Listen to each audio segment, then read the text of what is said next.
Hello, it's your favorite sports Unc here. Don't forget to hit that subscribe button to join the fastest growing community on YouTube. Remember, Nightcap doesn't happen without you. So please subscribe or you're going to make Ocho cry. Gil, I think you were there till halftime of the game, the Lakers game, down by as many as 21 points. They come back and beat the Clippers 116, was it 114 to 112? Oh, 116 to 112. We got a late dunk by Cam Reddish. 21 points. The Lakers scored 39 points in the fourth quarter, 21 from Goat James. He single-handedly outscored the Clippers by himself. The Clippers scored 16 in the fourth. James scored 19 in the fourth. Anthony Davis chipped in with 20 points, 12 rebounds, 3 blocks. D'Angelo Russell, D-Lo hit a big 3 late in the ball game to put him up 6. And he finished with 18 points, 6 assists. We're going to start with – no, okay. Let's go ahead and start with this game, Gil. You saw the game. You was there. The Lakers seemed like they were just going through the motion. They were not rebounding. Mm-hmm. They were not playing any defense. And all they did was turn the ball over in the first half.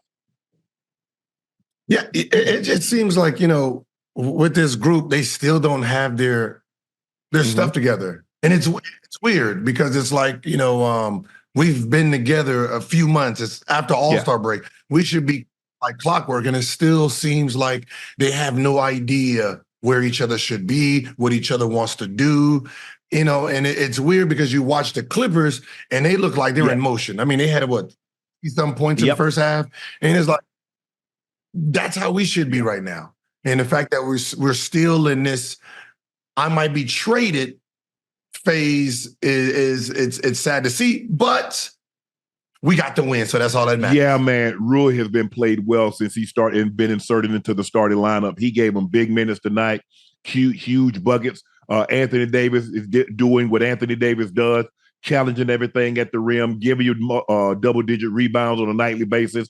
Only had 20 points, but he only had 15 shot attempts. D-Lo has been playing unbelievable. Austin Reeves has been Austin Reeves, steady. We didn't get great production off the bench, but we got enough. Because you needed something. Norman Powell had 14 for the Clippers off the bench. Russ had 18, and Mason Plumlee had 18. PJ Tucker got some great cardio in tonight. He was a 0 across the board with the exception of 2 rebounds. So you got 30 points off the Clippers bench, and the Lakers they only got 14, but they really needed Cam Reddish play some really solid defense. But the story of the night was LeBron. And we've been waiting for him to have one of these virtuosos where we know he can take the game over, because if you followed him at any point in time through his illustrious 21-year career, you know he still has these in him. And I know they don't come with the regularity that they did early in his career, say the first 10 years or maybe year 11 through 16, but he has it in him. And when they needed it tonight, he got it going in the fourth quarter, Gil. What did you see, and how was he able to get it going? I didn't see shit. I was on the freeway driving here. I got to watch the replay. But that's what makes greats great, right? When you really need to turn it on and you really need them to perform at a high level, they can tap into it, no matter how old they are. When we needed Dwight Howard in that bubble against Denver, his greatness defensively showed, right? When you're talking about towards the end of the season, going into the playoffs, the greats don't need to be great every single time, especially at his age. He just needs to be great when we needed him to. And tonight, it seems like that's what he did while my ass was on the freeway. You know what? And you're right, Gil. What the greats can do, although they can't summon it up with the regularity they once could when they were younger. Pause. I know everybody gonna say, "What you mean summons it up?" They still can do it, and that's what you have to be careful of, because we saw Kobe, even though he shot the ball as many times he did, given his final game, he got to 60. Yeah. That lets you know he still had it in there, and he could still reach down into that reserve and pull it out. I don't know if it's been a while since we've seen LeBron James shoot the ball this well, not only from 2-point range, but from 3-point range. And it was the 3-point range that got that once he saw the first one go in, it's like all of a sudden he's like, man. And then when you knew something was going on, when he came down on the corner on the side and pulled up in front of the Clippers bench in front of Norman Powell, I said, oh boy, y'all got hell on your hand now. Because the one thing you don't want to see a player like him, the greats could all do it. Kobe, the Jordans, the LeBrons, the KDs, the Steph Currys, those guys see a couple go in and they smell the blood in the water. They can see the blood in the water. And now all of a sudden it's a frenzy. And everything they put up seemingly is finding home. Yeah, that's the NBA motto. I don't know if it's like that in football, but for the most part, once we see a few go down, that oven's hot, right? Hence why when the player's trying to get warm and the whistle blew and he shoots it and someone goes up and blocks it, the reason they block it because they don't want that player to see the ball go in. I don't want you to see it go in because all you need is the visual. Boom. Okay, bucket. Let's go. Let's get heated. You can go 0 for 10 and that shot after goes in. Now you 10 for 10. So when a player is having a rough time, you want to keep him from scoring any kind of basket. Right. You know, so what LeBron seemed to do tonight is like anybody. When you see the ball is finding its way in that rim, anything you throw up, you know, has a magical way of going in. I'm just trying to figure out how this man drives the ball as much as he does, and he shoots one free throw tonight. And I know it's year 21, and he doesn't drive with the veracity or the ferocity that he once did, but he still puts the ball on the floor and drives the ball to the basket. And the calls that they give James Harden or the calls that they give some of these Giannis, I mean, and plus, Lord, don't even look at Joel Embiid. They're going to call a foul when you look at Joel Embiid. He's shooting 20 a night. LeBron shot one free throw tonight. One. Okay, we have this it's backwards thinking. You don't want to be strong in the NBA. You penalize for it. Shaq. You know, Shaq, LeBron, even Giannis, even right? The guys who can take the hit, they expect you to take the hit. So when he goes to the lane, he's not allowed to. You're supposed to finish that, right? Now, he has to be crybaby James to get the foul. So now to over-exaggerate hits. Joel Embiid, now he has to flop to sell the hit because if he goes in there and he runs through somebody and he gets hit and he dunks it, they're not calling that. So he has to scream, oh, wow, oh, and do all of that shit, then he gets called. You flop it, look at him flopping. But that's the way the game is, right? If I go to the lane and I get touched, boop, foul. There we go.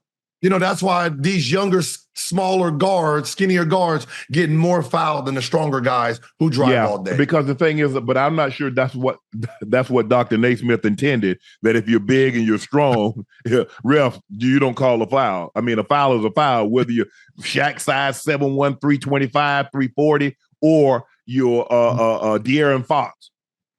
And the thing was, but tonight, he didn't need to drive the ball because he saw the ball go in. And he's 7 of 12 from the 3-point line. He's 13 of 21. I mean, I think he's shooting like 40% from the three in year 21. No, he's but he's never been a bad 3-point shooter.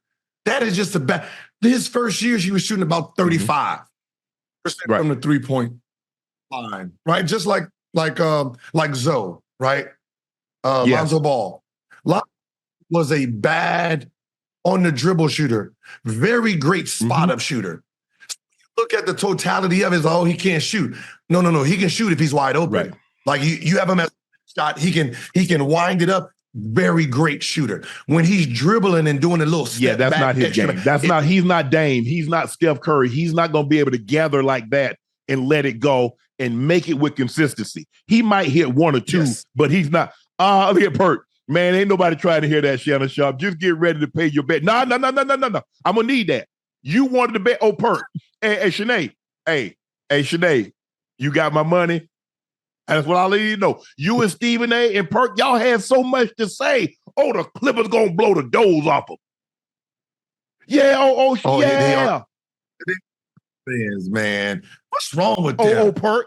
I don't know what happened to Perk. He don't. I mean, he stay down in Beaumont all the time now, and he drinking that water, that old nasty water down in Beaumont and Galveston, and he just done forgot. He just done forgot about Goat James and Shanae. I don't know Shanae. I mean, we only had one interaction, but it's not gonna go much longer, Shanae, if you keep talking crazy about Goat James and Stephen A. I told you. You know, hey, when you bought them Bostons, they got that deer down for LeBron James.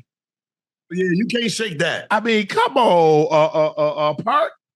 I mean, I know he gave it to you when you was in Boston. He gave it to you, went to OKC. He gave it to you again. I mean, well, damn, that's been like a decade ago.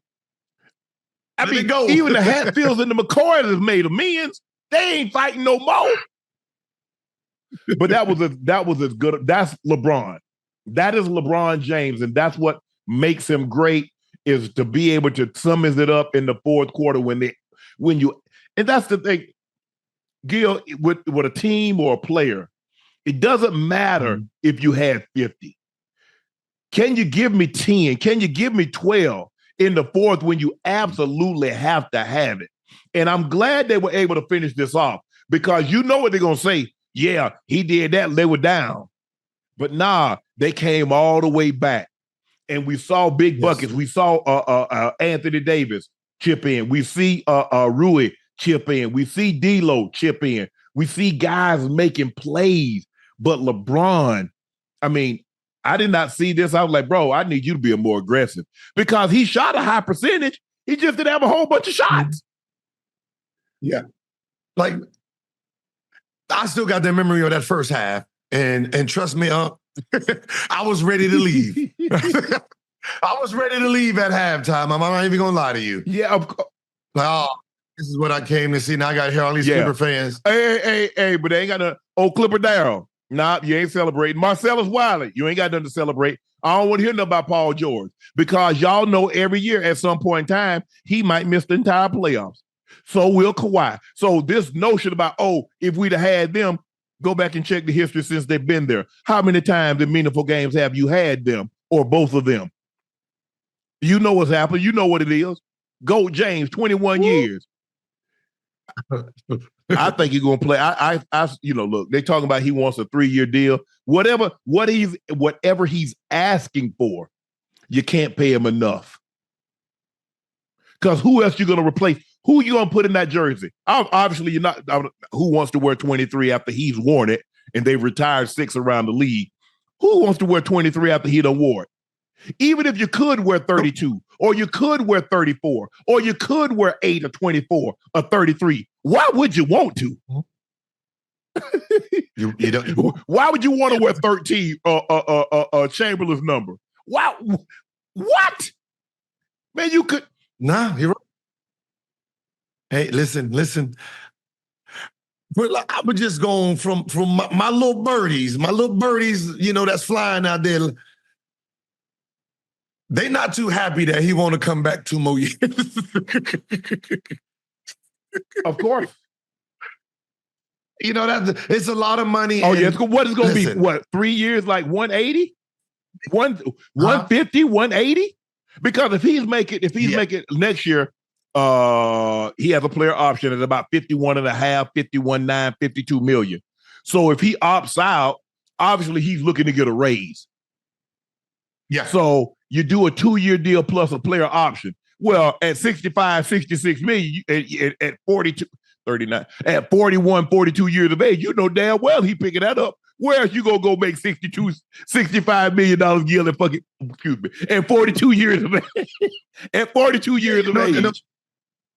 I know right now, his greatness basically has Lakers handicap in a sense. I'm sorry. Right? And it's one of those things is you're in the bind. You can't trade him. You look dumb, right? All hell breaks loose if you trade him. And so it's one of those things. You would just rather him retire and just let him come off the books. Yeah. Let him finish his way.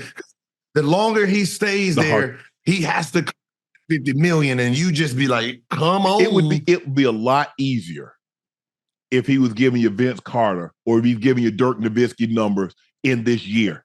But he's outscored every other player combined that's played in their 21st season. And he's still giving you, at no point in time did any of the greats playing in year 21. There was only a handful. I mean, obviously they're in the Hall of Fame. Robert Patterson's in the Hall of Fame. Dirk's in the Hall of Fame. I'm trying to think of who else played. I think Kevin Willis played 21 years. Kevin's not in the Hall. Vince Carter has the potential of being in the Hall. But at no point in time could they give you what he gave you tonight. At no point in time where he's averaging 25, 7 and 8. Yeah, so it's hard, Gil. It's going to be hard, but what he's doing now, that's where the future is going. He's given the blueprint to last this long, right? I don't know if you know this, but I remember when it came in, and Kenyon Martin reminded me today. Back around 2007, we had outside companies coming in, testing our energy levels, right? I don't know if you guys did that in the NFL, testing our energy levels to see how much production we're pushing out and how fast we're recovering, right? And this goes to the load management. I don't think the media knows that for a long time, players wore chips. Yeah, you know how you wore the little things? Yes, they did that after. They have it in their They have it in their shoulder pads now. Okay, so they determine how long players are going to practice due to what the output is pushing out. So once you hit a threshold of what they expect from your body, you're done, right? So let's say somebody like Westbrook and Giannis, they're looking at, okay, his body temperature is going to hit a lot higher than someone else's because of the way they move. Players is getting load management in practice. Wow. So back then, there was a time, I know it was like right after, because when I got to Orlando, it was the first time that I was getting blood tested. They can tell me exactly what I'm supposed to eat. Yes. You're not allowed to sugar, a little bit of fish, a little bit of chicken. And a few months, we got blood tested, regulated, so we know what we're supposed to actually put in our body. So talk about the load management and lasting, it's all a machine now. So it has nothing to do with the players. Like even in practice, players 20 minutes in a practice, like, you got to get off the court. Wow. Yeah, you're done. And he's like, well, no. Now when you're trying to, now think about it, when you're trying to break a starting lineup or get some minutes, you do it in practice and they're like, nah. Your 20 minutes is up, sit down. Right? So seeing LeBron today, we will see the future playing 20-something years at this high level. Wow. That's unbelievable. Well, yeah, consider a lot of the physicality that used to be in the NBA is no longer there. It's kind of like the NFL. You're going to see players play a lot longer, especially the quarterback position. You're going to see these quarterbacks. Now, I'm not saying they're going to be Tom Brady, but you're going to see a lot more guys get into their upper teens because of the physicality, the punishment that you used to put on the quarterback, landing on top of him, driving him into the ground, hitting him, spearing him with the helmet, even the hitting after they released the ball. They've taken that out of the ball game. And even some of the other players, the defensive receiver, you can't punish the intimidation factor is that they've tried to penalize it out, find it out of the ball game. But for LeBron James to be playing at this level, and it's not like, like Kareem. Kareem would mosey on down. He's a big, he get down. Hey, he get the rebound, pass to the Magic. Either they got the break or they pull out. Okay, well, we got to wait the Cap come on down. All right, Cap, what block you going on? Okay. Hey, you go one side or the other, you throw it to the hand, he turn around, throw the sky hook. LeBron James is playing 37. He played 37 minutes tonight, and he's pushing. He's getting up and down. He's still chasing down. He's still playing at a high level. Now, obviously, the back-to-backs, he's not going to play the front end of a back-to-back or the back end of a back-to-back. And we understand that. Nobody should expect LeBron James to play in year 21 to play a back-to-back. No. I mean, listen, we talk about the 90s, right? They had a lifestyle, right? Back then, if you they were little partiers, little drinkers, right? You know, Dennis Rodman, we're gonna part. There's no more those type of guys in the NBA now. In the early 2000s, same thing, big chains, this and this, right? The hang out all the time. These guys now get to look at where everyone failed. Yes. And say, all right, okay, he started his diet at 38 or 37 or 34. I'm going to start it at 25. Correct. I'm going to start diet at 25. I'm going to start going to bed here. I'm going to start. So the guys now looked at where everyone failed and said, okay, you took yoga here, Kareem. Okay, I'm going to start taking yoga too. I'm going to start taking the Pilates too. So these guys are keeping their bodies a little bit longer because they're paying attention to greatness and what made greatness great. The thing is, Gil, guys are looking now, theoretically. Jason Tatum can theoretically make $1 billion in his career. Guys, it's not going to be absurd to believe that a guy that's like a Jason Tatum or a Luka or Ant-Man, that in 15 years could have made $1 billion. But Jason Tatum's gonna get a contract damn near $400 million. Yeah. And he's what, 25, 26 years of age. So he plays that. So now he goes and gets another one at 30, 31. Another $400 million. So now in 15 years, he's made $800, $900 million. So guys are looking like, hold on. I understand. Yeah, I got business ventures that's gonna set me up, but I can still play. I can play this game that I love, take care of my body, and still grow this portfolio, make $1 billion, do another $300-400 million off the court. I think guys are looking, and like you said, they see a wise man learn from others' mistakes. A fool will learn from his own. The wise men, like you said, are looking. Man, LeBron James had Mike Macias at year 1 or 2. He was having a personal chef at this, and this. And he had this and this. Okay, so that's what it's going to take? Maybe I don't. Everybody is not going to get $1 billion shoe deal. Everybody's not going to have a signature, a PE, a shoe. But $300, $400, $500 million contracts. Look at Yo. What's Yo going to get in the next 2 years? He going to get $500 million. Yeah, you see, like the guy, like somebody like Jokic, talking about 5 years, he'd be 34. So he's not that guy. Tatum, Ant-Man, the Ant-Mans, the Lukas. Ant-Man, Lukas. Yeah, those are the guys like that's going to be touching the billions, because you know they got the style of play. They have the game, the marketing, right? And they're here at the right time. Because LeBron, just thinking LeBron had came in the year 2010, and he plays 21 years, he gonna make $2 billion.